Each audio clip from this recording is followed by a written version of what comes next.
শুনেছিস ওই পাড়ার ওই কালাম বুড়ু ওর একটা বউ থাকা সত্ত্বেও একটা 9-এ পড়া মেয়েকে বিকল্লি চলে এসছে। আর কি দেখতে রে, একবারে সাদা ফুটফুটি, কি সুন্দর লাগছে, একবারে কাশ্মীরি আপেল। তাই নাকি? এই বয়সে 9-এ পড়া এত সুন্দর মেয়ে পটালো কি করি? মেয়ে কি এমনি পটিছে, টাকার গরমে পটিছে। ওর এখন মেলা টাকা। আকাশ, তোর তো মেলা টাকা, তা তুই একবার বউটা পাল্টি দেখ। তোর এক খাদের মাছ যদি বেচিস তাহলে ওরকম বউ তোর 3টে পোষা হবে। হ্যাঁ, আমার বউকে আমি এত ভালোবাসি, তাই হয়? আরে হবে না কেনে, তোর মতন যদি আমার টাকা থাকতো তাহলে আমি বিদা করে ফেলতু। ওই সব বাদ দে, তুই চ কালামের বউটা দেখে আসি। ঠিক আছে, তাই চ। এ থাকা করছিলি কেন?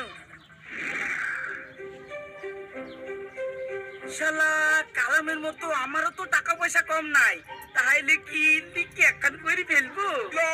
কি করি কি করি, কিন্তু এখন তো হঠাৎ করে বউ তো ছাড়া যাবে না।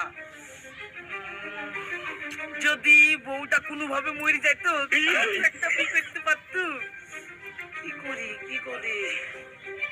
কি গো, তুমি এখনো ঘুমাওনি যে? তোর মতো এরকম বুড়ো বউ যদি পাশে থাকে তাহলে ঘুম আসবে? মনে একটু রস নাই, কিছু নাই, শুধু ঘুমিয়ে আছে। ও কথা বলছো কেন? বয়স কি তোমারও কম হয়েছে নাকি? তোমারও চুল পেকে গেছে, আমারও চুল পেকে গেছে। আরে আমার চুল পেকে গেছে তো কি হয়েছে? আমি যদি মন করি এক্ষুনি আইবড় মেয়ে বিকল্লি চলে আইবো, জানিস? ওরে আমার হিরো রে, ঠিক আছে, এখন তো মেলা রাত হয়ে গেছে, শুয়ে ঘুমাও, সকালে বিয়ে করতে যাও। আমাকে কালামের মতো বিয়ে করতেই হবে।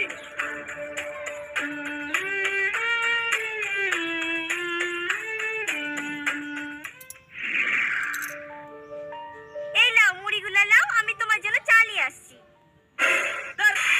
তুমি খাবো না, সকালবেলায় তোর মুখ দেখি মনটা খারাপ হয়ে গেল। তুমি বিনা কারণে আমার সাথে ঝামেলা করছো, আবার বুড়ি বুড়ি বলছো, তোমার কি ব্যাপার?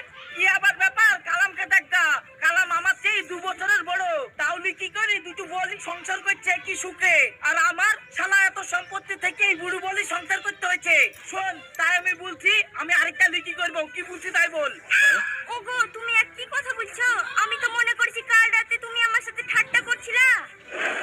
শোন, ঠাট্টা মাট্টা আমি কিছু করছি নি, আমি সত্যি বলছি আমি আরেকটা বিয়ে করবো, তার লিখি তোকে বলছি। তুই এই বাড়ি থেকে বের না।